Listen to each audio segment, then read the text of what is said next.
तो दोस्तों मार्च का महीना, मार्च का जो मिड है वो पार हो चुका है, एंड आने वाला है। और आज की वीडियो जो है वो ऐसे पौधे के बारे में बात करेंगे। कहा जाता है कि ये पौधा जो है वो नर्सरी से ख़रीद कर लेकर आना व्यर्थ रहता है। इसको एक्चुअल में कटिंग से ग्रो करना बहुत बढ़िया रहता है। ऐसा पौधा जो बहुत हैवी फ्लरिंग है, सुपर हार्डी है, आपके गार्डन को चार चांद लगा देता है और मल्टीपल कलर्स में अवेलेबल रहता है। एक बार आपने लगा दिया, सालों साल एक परमानेंट पौधा है और लाइफ टाइम कह सकता हूँ कि लाइफ टाइम आपके पास बना रहता है। बस आप इसको टाइम टू टाइम एक बड़ा गमला दीजिए, अच्छे से इसकी देखभाल कीजिए, कटिंग ट्रिमिंग कीजिए, तो बहुत सुंदर से एक बॉन्जाई में भी कन्वर्ट हो जाता है। तो जी पौधा तो आपने पहचान ही लिया होगा। इसमें मल्टीपल ग्राफ्टेड जो है वो ऑप्शंस भी अवेलेबल रहती हैं, मतलब कि एक पौधे में बहुत सारे कलर्स नर्सरीज पर मिल जाते हैं।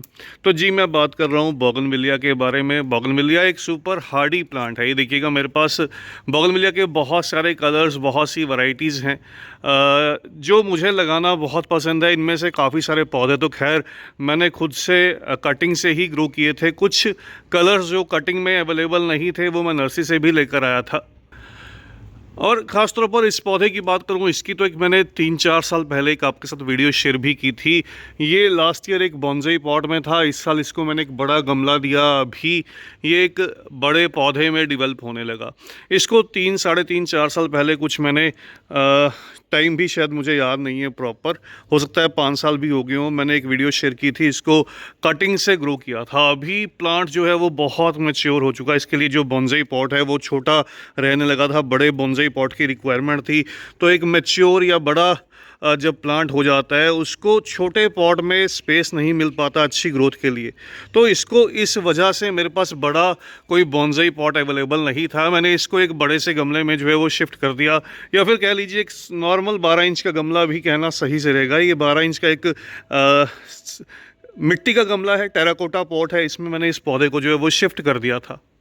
सबसे पहले बात करूं मौसम की, तो देखिए वैसे तो जो मार्च का महीना रहता है वो अच्छी खिली हुई धूप का रहता है। इस महीने में सभी पौधे फ्लरिंग करते हैं, चाहे वो अडेनियम के पौधे रहें, बोगनविलिया के रहें, हिबिस्कस के रहें, गुलाब के रहें। जो सर्दी के पौधे रहते हैं वो भी ग्रो करते हैं, जो गर्मी के पौधे रहते हैं वो भी ग्रो करते हैं और खूब बढ़िया से फूल देते हैं। लेकिन इस बार कुछ मौसम में चेंजेस हैं। देखिए बादल आपको दिखाई देंगे, बरसात होकर हटी है। पिछले 3 दिन से लगातार हमारे यहाँ ऐसा ही कुछ मौसम है, कुछ ऐसा ही क्लाइमेट है जब कि रुक रुक कर बारिश हो रही है।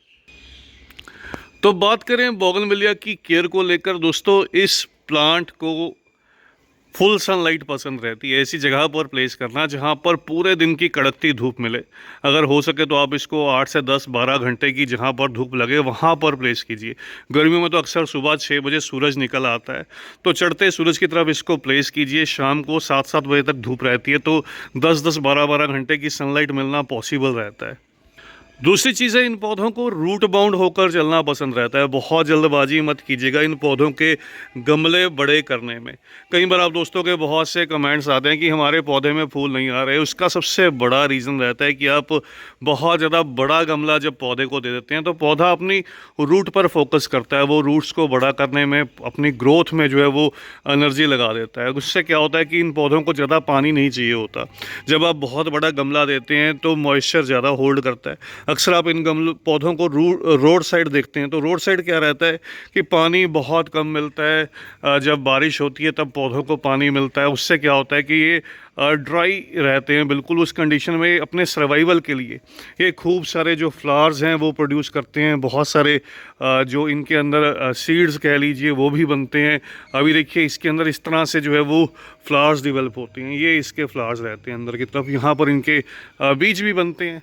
हो सकता है आप में से कुछ दोस्तों ने इनके बीज देखे भी हों। इनमें छोटी छोटी सी फलियां सी डेवलप होती हैं, उसमें इसके बीज रहते हैं। आप ऑनलाइन भी चेक करेंगे तो काफ़ी सेलर्स इसके जो सीड्स हैं वो सेल भी करते हैं। हालांकि मैंने कभी पर्सनली बताऊं तो इनके जो सीड्स हैं वो ग्रो नहीं किए, लेकिन आपको सीड्स जो है वो देखने को मिल जाते हैं। कुछ पुराने पेड़ों में दिख जाते हैं। इनकी वैरायटीज़ बहुत सारी रहती हैं। वैरायटीज़ में बात करूँ तो बेल वाली वैरायटीज़ बहुत कॉमन है जो रोड साइड आपको दिखाई देती हैं। ये जो आप देख रहे हैं मोस्टली इनकी बेल वाली वैरायटीज़ हैं जिनको ट्रिमिंग करके सुंदर सी कैनपी में या बोनसाई में डेवलप किया जा सकता है। तो बात कर रहे थे फ्लावरिंग को लेकर, अगर आप बड़ा गमला देते हैं, मॉइस्चर ज़्यादा होल्ड करता है, उस कंडीशन में पौधा फूल कम देता है, पानी ज़्यादा मिलना इनको पसंद नहीं रहता, तो इनको जब जब मिट्टी पूरी तरह से ड्राई हो तभी पानी दीजिए। तो उस कंडीशन में पौधा बहुत फलता फूलता है, बढ़िया से फूल देता है। और जब भी पानी दीजिए तो गमला भरकर पानी दीजिए, जो ड्रेनेज होल से है वो पानी निकल जाना चाहिए। फिर जब मिट्टी पूरी तरह से सूख जाए तो इस पौधे को पानी दीजिए। उस कंडीशन में खुद ब खुद बहुत अच्छे से फ्लावरिंग करने लगेगा। फुल सनलाइट और ट्रिमिंग, ये 3 चीज़ें सबसे ज़रूरी हैं। उसके बाद बात करें मिट्टी और खाद, तो मिट्टी इनको वेल ड्रेन्ड चाहिए होती है। कभी भी आप कोई भी पौधा गमले में लगाते हैं तो उसको मिट्टी जो है वो वेल ड्रेन्ड ही चाहिए होती है। अभी तो खैर बारिश की वजह से आपको नमी दिखाई देगी, लेकिन पानी ना रुके ऐसी मिट्टी तैयार कीजिए जिसमें लगभग मिट्टी, जो कह सकता हूँ कि रेतीली मिट्टी रहती है, उसका लगभग 70% और 30% जो खाद, गोबर की सड़ी हुई खाद या वर्मी कंपोस्ट कुछ भी आप ऐड कर सकते हैं। उससे पौधा अच्छे से ग्रोथ भी करता है, अच्छे से फूल भी देता है और पानी भी नहीं रुकता। तो अब लास्ट में बात करते हैं जिससे मैंने शुरुआत की थी कि ये पौधे को कटिंग से लगाना बढ़िया रहता है। ये पौधा आसानी से कटिंग से ग्रो कर जाता है और मार्च अप्रैल का मौसम बहुत ही बढ़िया रहता है इन पौधों को कटिंग से ग्रो करने का। उसके अलावा मॉनसून सीज़न, मॉनसून के मिड के बाद सर्दियों की शुरुआत से पहले इन पौधों को कटिंग से जो है वो ग्रो किया जाता है। कटिंग के लिए थिक कटिंग लीजिएगा। मैं पुरानी वीडियो का जो लिंक है वो आपको जो है वो शेयर कर दूंगा, तो उस वीडियो को भी आप ज़रूर से देखिएगा। इसकी जो मैच्योर पुरानी कटिंग्स रहती हैं वो उसका रिज़ल्ट बहुत ही बढ़िया मिलता है। हालांकि छोटी पतली कटिंग्स भी लग जाती हैं, फिर भी मैं आपसे कहूँगा आपको किसी पुराने पेड़ से इस तरह से जो थिक कटिंग्स हैं वो मिल जाएँ, उनको ग्रो कीजिए। उसमें मॉइस्चर जो है वो लंबे समय तक होल्ड करता है और कटिंग के सर्वाइवल के जो चांसेस हैं इस मौसम में वो बहुत ज़्यादा रहते हैं। केवल रेतीली मिट्टी में इसकी कटिंग्स को दबा दीजिए, थोड़ा सेमी शेड रखिए, धीरे धीरे पानी दीजिए। जब जब लगे कि थोड़ा सा मिट्टी सूखी हुई है, हल्की सी मॉइस्चर के लिए पानी दीजिए। ओवर मॉइस्चर या ओवर वाटरिंग मत कीजिए। और कटिंग को किसी पॉली बैग से कवर कर दीजिए। ह्यूमिडिटी मेंटेन होने पर पौधा बहुत अच्छे से जो ग्रोथ है वो स्टार्ट कर देगा और जड़ें बनने में लगभग 2 महीने का समय लग जाता है। तो बहुत जल्दबाजी मत कीजिए कटिंग को शिफ्ट करने की। धीरे धीरे कटिंग को जो है वो बढ़ने दीजिए और 2 से 3 महीने बाद ही छोटे से बड़े गमले में शिफ्ट कीजिए। पौधे पर बिल्कुल फूल ना आए, पौधा अड़ियल हो, तो उस कंडीशन में पौधे को थोड़ी सी बोन मिल या फिर एनपीके का स्प्रे कीजिए। पौधा आपका बहुत अच्छे से फूल देने लगेगा। बस पानी का ख्याल रखिए, पानी कम दीजिए और खुली धूप में पौधे को छोड़ दीजिए। आज की इस छोटी सी वीडियो में इतना ही। जल्द ही मिलते हैं किसी और नए टॉपिक के साथ, किसी और नई वीडियो के साथ। तब तक के लिए bye, happy gardening, take care. हाँ, जाने से पहले जैसे मैंने आपको बताया था कि इन पौधों में मल्टीपल जो कलर ऑप्शंस हैं वो अवेलेबल रहती हैं, मल्टी ग्राफ्टेड अवेलेबल रहते हैं। तो ये एक मेरा प्लांट है, देखिए इसमें एक पौधे में 2 रंग के फूल आते हैं, येलो के साथ वाइट। इसी तरह से मेरे पास 4-4, 5-5 कलर के प्लांट भी अवेलेबल थे जो कुछ समय पहले मैंने सेल कर दिए।